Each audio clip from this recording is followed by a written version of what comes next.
Hello friend, तो एक बार फिर से आप सभी का स्वागत है हमारे इस यूट्यूब चैनल टारगेट बोर्ड पे। स्टूडेंट्स, आज की इस वीडियो लेक्चर के अंदर हम लोग करने वाले हैं मैथ्स के मोस्ट वीवीआई ऑब्जेक्टिव क्वेश्चंस, जो कि सीधा सीधी आपके जो बोर्ड एग्जाम में पूछे जाएंगे। तो सबसे पहली बात मैं आप सबको बता देता हूं कि आप जो इस वीडियोस को सारे के सारे स्टूडेंट्स शुरू से लेकर के बिल्कुल लास्ट तक एकदम कंसंट्रेट के साथ से जो देखते रहना है, ठीक है? क्योंकि इसमें मैं जितने सारे क्वेश्चन आपको करवाने वाला हूं सीधा सीधी आपको जो बोर्ड एग्जाम में पूछे जाएंगे, ठीक है? तो चलिए हमारे साथ बिल्कुल एकदम लास्ट तक बने रहिएगा। वीडियो को करेंगे शुरू, लेकिन इससे पहले आपसे एक छोटा सा रिक्वेस्ट है कि अगर आप इस चैनल पर नए होंगे तो जरूर से चैनल को सब्सक्राइब कर दीजिएगा। एंड देन अगर आपको वीडियो अच्छा लगता है, सब कुछ जो एक एक चीज जो समझ में आता है, तो वीडियो को तो खराब लाइक कर ही देंगे, ठीक है? तो आइए हम लोग बढ़ते हैं क्वेश्चन की तरफ। इसमें मैंने जो ऑब्जेक्टिव क्वेश्चन लिया है, ठीक है, क्योंकि इसके पहले वाले वीडियोस में मैंने आपको सब्जेक्टिव क्वेश्चन कराए थे, त्रिकोणमिति वाला, जो कि काफी ज्यादा एकदम अच्छा क्वेश्चन था, ठीक है? तो चलिए हम लोग देखते हैं आज ऑब्जेक्टिव, क्योंकि आज ऑब्जेक्टिव जो सारे बच्चे ने डिमांड भी करा था कि सर अब जो ऑब्जेक्टिव कराइए, मतलब एक ऑब्जेक्टिव एंड देन एक सब्जेक्टिव, इस तरीके से मैं आपको जो हमेशा यहाँ पे देते रहूंगा, ठीक है? और आपका एग्जाम भी जो काफी ज्यादा नजदीक आ रहे हैं, 17 को आपका मैथ्स का एग्जाम है, तो मैथ्स का अच्छे ढंग से जो प्रिपरेशन होना जरूरी है, इसलिए लगातार आप जो पढ़ाई अच्छे तरीके से करते रहे। तो आइए बिना समय गवाए हम लोग करते हैं क्वेश्चन का शुरुआत। इधर देखो आपका जो क्वेश्चन शो हो रहा होगा, ठीक है? तो पढ़ते हैं क्वेश्चन नंबर 1 एंड देन करते हैं इसका सॉल्यूशन। सह अभाज्य संख्याओं का मासा होता है। अगर आपने पढ़ा होगा कि सह अभाज्य संख्या किसको कहते हैं, तो सह अभाज्य संख्या हम उसको कहते हैं जिसका मासा 1 होता है। तो इसने कहा कि सह अभाज्य संख्याओं का मासा कितना होता है, तो 1 होता है, तो यानी 1 का बी नंबर ऑप्शन सही जवाब हो जाएगा। 1 का कौन सा सही जवाब हो जाएगा? बी नंबर ऑप्शन, ठीक है, कि 1 होगा।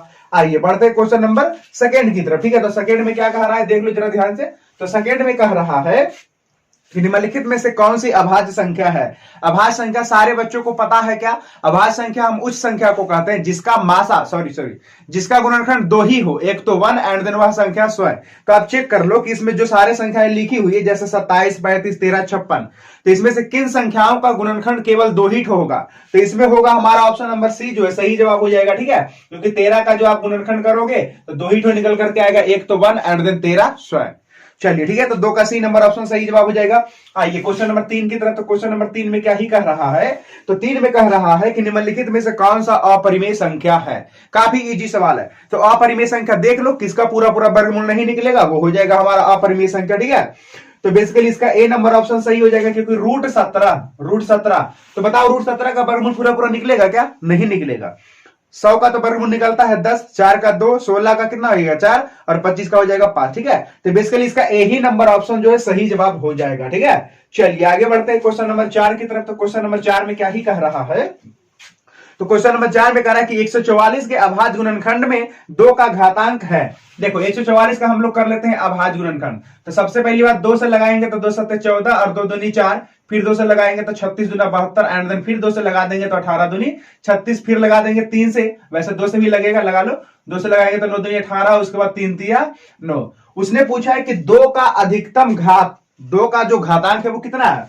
देखो 2 इसमें कितना बार है? 1 2 3 एंड देन 4। तो क्या मैं 2 का 4 पावर और गुने 3 का 2 पावर करके 144 लिख सकता हूं क्या? बिल्कुल, क्योंकि देखो दिस इंटू दिस, ये सारे को मैं अगर गुना करूंगा तो 144 ही आएंगे, ठीक है? तो बेसिकली इसने पूछा है कि 2 का घातांक क्या है, तो 2 का घातांक 4 है। तो इसका कौन सा ऑप्शन सही जवाब हो जाएगा? 4 का सी नंबर ऑप्शन सही जवाब हो जाएगा, ठीक है? कि 2 का घातांक कितना है, तो 4 है, यानी कि 4 का कौन सा ऑप्शन? सी नंबर ऑप्शन सही जवाब हो जाएगा। चलो सारे बच्चे को क्लियर है क्या? एक बार कमेंट सेक्शन में लिख देना तो जरा। नाउ बढ़ते हैं क्वेश्चन नंबर 5 की तरफ, ठीक है? तो 5 में क्या ही कह रहा है कि निम्नलिखित में से कौन सी अभाज्य संख्या है? तो ऑप्शन देखिए पहले 91, 213, 41 एंड देन 501। तो इनमें से कौन सा अभाज्य संख्या है? तो इसका सही जवाब हो जाएगा ऑप्शन नंबर सी 41। 41 जो है हमारा ये एक अभाज्य संख्या है, यानी कि 5 का जो है सी नंबर ऑप्शन करेक्ट हो जाएगा, ठीक है? आइए इसी के साथ हम लोग बढ़ेंगे क्वेश्चन नंबर 6 की तरफ। तो क्वेश्चन नंबर 6 में क्या कह रहा है देखा जाए जरा ध्यान से। तो क्वेश्चन नंबर 6 में कह रहा है निम्नलिखित में से किसका दशमलव प्रसार अशांत है? शांत नहीं, अशांत। देखो शांत कब होता है? जब किसी भी परिमेय संख्या के हर का गुणनखंड में 2 और 5 अवेलेबल हो तो उसको बोलते हैं शांत। अगर 2 और 5 नहीं हो, इसके अलावा कोई दूसरा संख्या आ जाए तो उसको बोलते हैं अशांत। तो चेक करा जाए तो 6 का जो सही जवाब होगा ना, वो बी नंबर ऑप्शन सही जवाब होगा। अब आप बोलोगे क्यों? तो देखो मैं आपको करके दिखा देता हूं। 6 का जो बी नंबर ऑप्शन है 39 और बटा में कितना लिखा हुआ है? 243, ठीक है जी, इतना ही है ना? हाँ, अब देखना जरा ध्यान से, ये कटेगा, 33 39 हो गया और 3 से इसमें भागा लगा लो, 33 39 हो गया ना। अच्छा, अब इसमें 3 से भागा लगाना, तो 3 8 24 और 3 एकम 3, 81 तिया इतना होता है, 13 39 होता है। अब देखना जरा ध्यान से, ये जो 13 है तो ये तो खैर 13 ऊपर है ही, इसको तो मैं तोड़ नहीं सकता हूं। 81 को मैं लिख सकता हूं क्या, 3 तिया 9 और 9 तिया 27 और 27 तिया 81। चेक कर लेना तो जरा, ये हो गया 27 और तिया 81। लेकिन अगर मैं आपसे पूछूं कि हर के गुणनखंड में 2 या फिर 5 है क्या, नहीं है। अगर 2 और 5 होता भी ना तो उसके अलावा और कुछ होना नहीं चाहिए था, बट यहां पे तीसरा चीज आ गया है जो कि 3 है। तो हर के गुणनखंड में केवल या तो 2 हो या तो 5 हो या फिर 2 और 5 दोनों साथ हो, तभी होती है शांत, अदरवाइज होती है अशांत। तो ये बेसिकली हमारा हो गया अशांत। तो कहने का मतलब 6 का कौन सा ऑप्शन सही जवाब हो जाएगा, तो 6 का बी नंबर ऑप्शन सही जवाब हो जाएगा। बाकी का जब आप गुणनखंड करोगे ना क्वेश्चन नंबर 6, ठीक है, तो बाकी के हर के गुणनखंड में 2 और 5 मिलेंगे। ठीक है जी, आइए बढ़ते हैं क्वेश्चन नंबर 7 की तरफ। तो क्वेश्चन नंबर 7 में क्या ही कह रहा है, तो 7 में कह रहा है कि 0.7 एंड देन इसका योरकर है, ठीक है, इसके ऊपर जो योरकर लगा हुआ है, तो अगर मैं इसको पूरे अच्छे तरीके से लिख दूं, परिमेय संख्या के फॉर्मेट में लिख दूं, तो वो कह रहा है कि किसके बराबर होगा। तो अगर आपको इस तरीके का क्वेश्चन सॉल्व करने के लिए आता है तो डेफिनेटली आपको पता होगा। देखो मैं आपको बताता हूं। सबसे पहली बात उसने कहा कि 0.7 एंड देन ये, ठीक है, तो ये किसके बराबर होगा। तो पहली बात तो मैं इसको x बराबर मान रहा हूं। अच्छा जी, और क्या इस चीज को मैं ऐसे लिख सकता हूं क्या, 0.77, क्योंकि यहाँ पे 7 जो है ना रिपीट हो रहा है। ठीक है जी, अब मैं दोनों तरफ 10 से गुना कर लेता हूं, ठीक है, तो इधर हो जाएंगे 10x और इधर कितना हो जाएगा, दशमलव यहां से यहां उठ के चल जाएगा, यानी कि 7.77 इस तरीके से जाते रहेंगे। ठीक है, ये हमारा हो गया समीकरण नंबर फर्स्ट एंड देन ये हो गया सेकंड। अगर मैं सेकंड में से फर्स्ट घटा दूंगा तो बेटर रिजल्ट मिलेगा। 10x में से 1x जाएगा तो 9x एंड देन देखो दशमलव के बाद सब कुछ कैंसिल हो जाएंगी और 7 में से 0 जाएगा तो 7 ही बचेगा। ठीक है, देन इंप्लाइज x बराबर 7/9 और चेक कर लो कौन सा ऑप्शन सही होगा।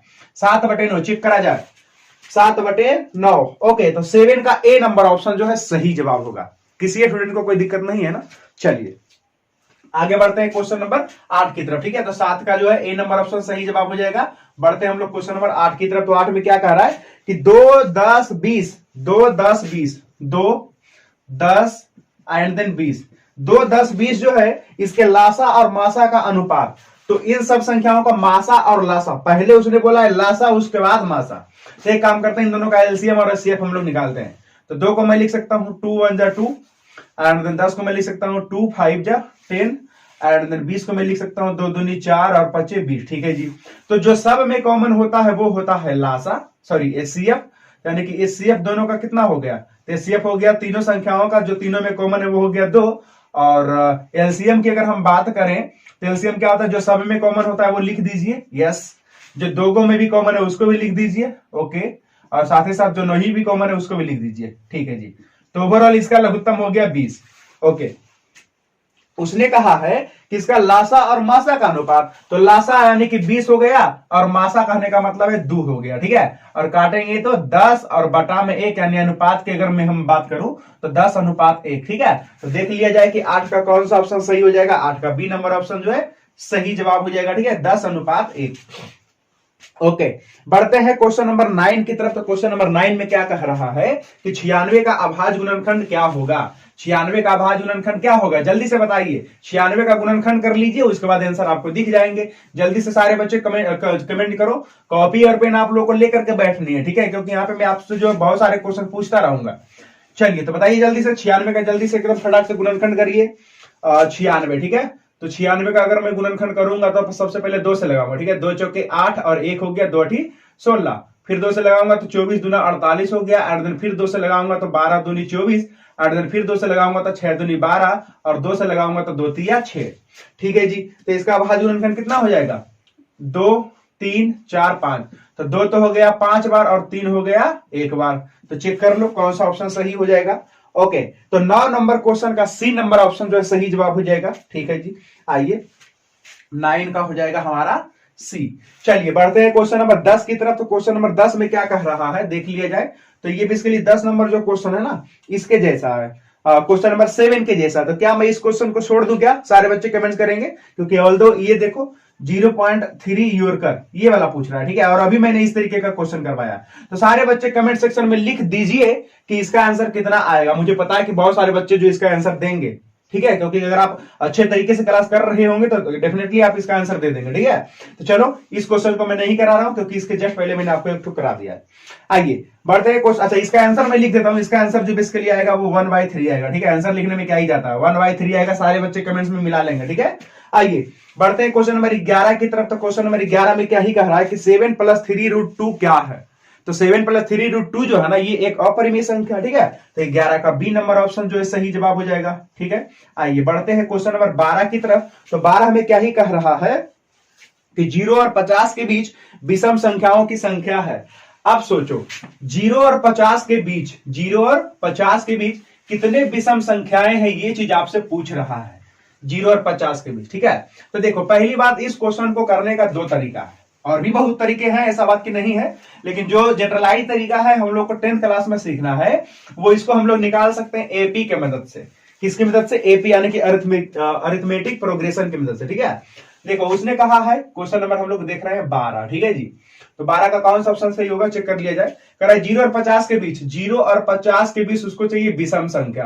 क्या चाहिए? विषम संख्या। तो हम लोग एपी से कैसे निकालता है चेक कर लो। अगर मैं आपसे पूछूं कि 0 और 50 के बीच कौन कौन सा विषम संख्या होगा, तो 0 तो खैर है नहीं, 1 होगा, 3 होगा, 5 होगा, इसी तरीके से 50 तो है नहीं, 49 होगा। तो ये रह गया हमारा एपी, और इस एपी में जितने पद हैं वो आप कैलकुलेट कर लो, उतना हो जाएंगे विषम संख्या। ठीक है, तो इस एपी की अगर मैं बात करूं तो ए बराबर हो गया 1, एंड देन डी बराबर हो गया 3 में से 1 घटेगा तो 2, एंड देन इसमें टीएन बराबर हो गया लास्ट वाला पद यानी एनवा पद 49। ठीक है जी, ये बात अगर हर एक बच्चे के दिमाग में पहुंचाए तब तो ठीक है। ठीक है, चलो अब आगे करते हैं कैलकुलेशन इसका। तो टीएन बराबर क्या होता है? तो टीएन बराबर होता है a + n - 1 इंटू डी। तो टीएन के जगह पे कितना? 49 बराबर ए के जगह पे कितना? 1 + n - 1 एंड देन डी के जगह पे कितना? 2।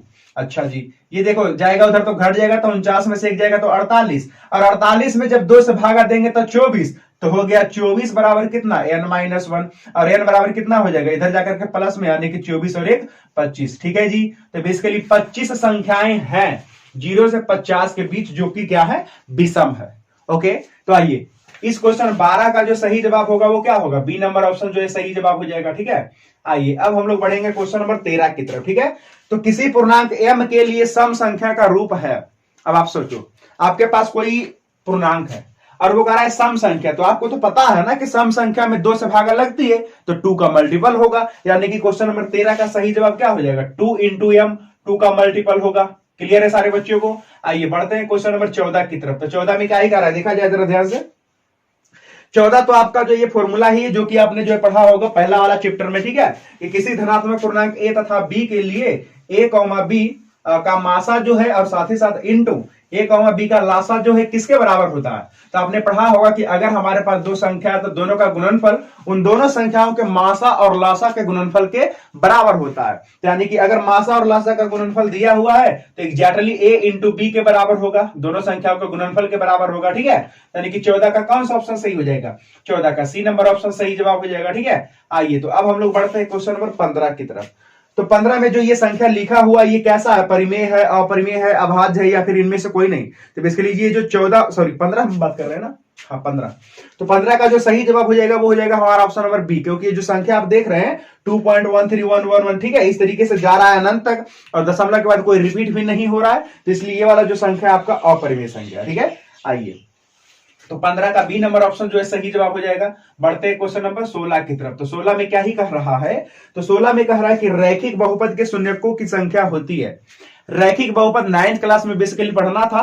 तो रैखिक बहुपद के शून्यकों की जो संख्या होती है वो 1 होती है, क्योंकि रैखिक बहुपद का जो समान सूत्र होता है वो होता है ax + b, और x का मैक्सिमम पावर 1 है, इसलिए इसका शून्यकों की संख्या हो जाएगी 1। ठीक है, जितना x का पावर अधिकतम रहता है उतना शून्यक होंगे। तो रैखिक बहुपद के शून्यकों की संख्या क्या होगी? 1, यानी कि 16 का बी नंबर ऑप्शन सही जवाब हो जाएगा। आइए 17 की तरफ बढ़ते हैं। तो 17 में क्या कह रहा है कि यदि अल्फा बीटा द्विघात इतना के शून्यांक है तो अल्फा + बीटा क्या होगा? देखो आपने पढ़ा होगा अगर द्विघात बहुपद तो आपको पता होगा कि अल्फा + बीटा बराबर एक फॉर्मूला होता है। ठीक है, अल्फा + बीटा बराबर क्या होता है? -b/a। अब यहां से आप -b और a मतलब b और abc जो यहाँ पे होता है वो नोट कर लो। a बराबर हो गया 1, b बराबर क्या होता है? x के बगल वाला यानी कि -3, और देन c बराबर 5। आपको -b/a चाहिए ना, तो माइनस और b के जगह पे कितना? -3, ठीक है जी। एंड देन ए के जगह पे कितना, ए के जगह पे 1, तो ये टोटल हो जाएगा कुल मिलाकर के 3, ठीक है जी। तो अल्फा प्लस बीटा बराबर क्या हो जाएगा, तो 3 हो जाएगा, ठीक है। तो 17 का कौन सा ऑप्शन सही हो जाएगा, ए नंबर ऑप्शन सही जवाब हो जाएगा। आइए अब हम लोग बढ़ते हैं क्वेश्चन नंबर 18 की तरफ। तो 18 में क्या कर रहा है कि 2x² माइनस 3x माइनस 5 का एक शून्यांक है, शून्यांक पूछ रहा है, ठीक है। तो बेसिकली ये जो लिखा हुआ है 2x² माइनस 3x माइनस 5 बराबर बस इतना ही है, ठीक है। तो इसका जो है शून्यक पूछ रहा है। अब देखो एक चीज मैं आपको सिखाता हूं, बहुत बच्चे क्या करेंगे कि फटाक से इसको बराबर 0 करने के बाद इसका शून्यक निकालने के लिए दौड़ पड़ेंगे, लेकिन मैं कहता हूं कि इसका शून्यक मत निकालो। शून्यक निकालने के बाद आप तो आंसर बता ही दोगे, लेकिन मैं क्या कहता हूं वो ध्यान से सुनो। इसका जो ऑप्शन दिया हुआ है ना, पहला में 1 है, दूसरा में -1 है, तीसरा में 0 है, एंड देन चौथा में इनमें से कोई नहीं है, ठीक है। तो आप इसका आंसर मत निकालो, बल्कि इन सारे वैल्यूज को इसमें डाल करके देख लो, और जिसको डालने के बाद 0 आ जाए, क्योंकि इधर तो 0 ही है ना, अगर नहीं भी तो कोई दिक्कत नहीं है, क्योंकि शून्यक हम उसी को कहते हैं जो उसमें डालने के बाद 0 दे। शून्यक का मतलब ही होता है कि जो बहुपद के मान को शून्य करता हो, ठीक है। तो इन सब संख्याओं में से इसको डालने के बाद जिससे 0 आए वही होगा इसका शून्यक। तो मैं आपको डायरेक्टली बता देता हूं कि इस बहुपद में जब आप इस वाले ऑप्शन को यानी कि बी वाले ऑप्शन को डालोगे ना, -1 को डालोगे ना, तो बेसिकली 0 मिल जाएगा, इसलिए -1 जो इसका क्या है, तो 0 यानी कि शून्यक है, ठीक है जी। तो इसके 18 का कौन सा ऑप्शन सही हो जाएगा, बी नंबर ऑप्शन सही हो जाएगा, ठीक है। अब से कभी भी अगर शून्यक निकालने की बात करें कि निम्नलिखित में से इस बहुपद का शून्यक क्या होगा, तो शून्यक मत निकालना, ऑप्शन में से चेक कर लेना कि किसको डालने के बाद 0 आ रहा है, ठीक है जी। आइए आगे बढ़ते हैं क्वेश्चन नंबर 19 की तरफ। तो क्वेश्चन नंबर 19 में क्या कर रहा है, देखो जरा ध्यान से। कह रहा है किसी द्विघात बहुपद के शून्यांक यदि 5 और -3 है, कोई द्विघात बहुपद है और उसका उसने जो शून्यांक दे रखा है 5 और -3, ठीक है जी। तो उसने कहा कि द्विघात बहुपद क्या होगा। देखो अगर आपने पढ़ा होगा कि अगर शून्यांक दिया हुआ है, एक तो 5 है एंड देन दूसरा शून्यक है -3, तो अगर शून्यक दिया हुआ है तो अगर हमको बहुपद लिखना है तो कैसे लिखते हैं, अगर आपको पता है तो इसके लिए फॉर्मूला होता है x² minus x and then alpha plus beta और उसके बाद प्लस अल्फा इंटू बीटा। तो कुछ नहीं करो, ये अल्फा और बीटा का वैल्यू यहाँ पे डाल दो। तो x² माइनस x और अल्फा के जगह पे कितना 5 और बीटा के जगह पे कितना, देखो -3, ठीक है जी। एंड देन यहाँ पे आ जाओ अल्फा इंटू बीटा यानी कि 5 और -3, ठीक है जी। तो x² माइनस x और ये हो जाएगा कितना प्लस हो जाएगा ना, ओके। तो 5 और 3 कितना हो जाएगा 8, सही बोल रहा हूं ना। 1 मिनट, ये अल्फा प्लस बीटा है ना, तो इसके लिए यहाँ पे प्लस होगा, ठीक है। अब देखो 5 में से 3 हटेगा तो 2 बच जाएगा, ठीक है जी। और प्लस माइनस माइनस हो जाएगा 15, तो यानी कि x² माइनस 2x माइनस का 15, ये हो गया हमारा द्विघात बहुपद जिनके शून्यक अल्फा बराबर 5 एंड देन बीटा बराबर -3 है, ठीक है जी। तो 19 का कौन सा ऑप्शन सही हो जाएगा, x² माइनस 2x माइनस का 15 यानी कि 19 का सी नंबर ऑप्शन सही जवाब हो जाएगा, 19 का सी। चलिए बढ़ते हैं क्वेश्चन नंबर 20 की तरफ। तो 20 में क्या कह रहा है कि बहुपद इतना का घात है। अगर आपको पता है कि बहुपद का घात किसे कहते हैं तो आपको पता होना चाहिए कि बहुपद के अधिकतम घात को ही बहुपद का घात कहते हैं, मतलब जो सबसे ज्यादा पावर रहता है उसी को बोलते हैं बहुपद का घात, ठीक है। तो 20 का कौन सा ऑप्शन सही हो जाएगा, ए नंबर ऑप्शन सही हो जाएगा, क्योंकि जो उसने लिखा है y² माइनस 6y प्लस 8, इसमें सबसे ज्यादा बाई का कितना पावर है, 2 पावर है, तो इसका जो घात है वो कितना हो जाएगा, ए नंबर ऑप्शन सही हो जाएगा, ठीक है। तो 20 का जो है ए नंबर ऑप्शन सही जवाब है, ठीक है। आइए बढ़ते क्वेश्चन नंबर 21 की तरफ। तो क्वेश्चन नंबर 21 में क्या ही कह रहा है, 21 में कह रहा है कि बहुपद इतना के शून्यांक है। तो देखो इसमें भी आप ऑप्शन से चेक कर सकते हो कि किन किन ऑप्शन को डालने के बाद 0 आ रहा है, या फिर ये क्वेश्चन थोड़ा सा सिंपल है तो इसको सॉल्व कर लिया जाए। x² माइनस 11 इसका शून्यक पूछ रहा है, ठीक है। तो शून्यक निकालने के लिए बराबर में करते हैं 0 और उसके बाद अगर मैं इसको ऐसे लिखूं तो कोई दिक्कत है क्या, √11 का होल स्क्वायर करेंगे तो इसके लिए 11 ही आएगा ना। और ये देखो a² माइनस b² यानी कि a प्लस b और इंटू a माइनस b, ठीक है जी। और बराबर में कितना 0, तो इतना को 0 करोगे तो माइनस का √11 आएगा और इतना को 0 करोगे तो प्लस का √11 आएगा, ठीक है। तो ये हो गया आंसर, यानी कि डी नंबर ऑप्शन जो है सही जवाब हो जाएगा। 21 का डी नंबर ऑप्शन जो है करेक्ट है, ठीक है। आइए बढ़ते हैं क्वेश्चन नंबर 22 की तरफ। तो क्वेश्चन नंबर 22 में क्या ही कह रहा है देखा जाए जरा ध्यान से। तो 22 में कह रहा है सॉरी कह रहा द्विघात बहुपद y² प्लस 3y प्लस 2 के शून्यांकों का योग, y² प्लस 3y प्लस 2 इसके शून्यांकों का योग। देखो शून्यांक मान लेते हैं अल्फा और बीटा है, तो अल्फा प्लस बीटा बराबर होता है -b/a। तो बस यहां से नोट कर लो, -b के जगह पे कितना होगा 3 हो जाएगा, एंड देन a के जगह पे कितना होगा y² के बगल वाला जो कि कुछ नहीं है तो 1 हो जाएगा, ठीक है। तो बाकी की कितना हो जाएगा, माइनस का 3 है। चेक कर लो कौन सा ऑप्शन सही जवाब होगा।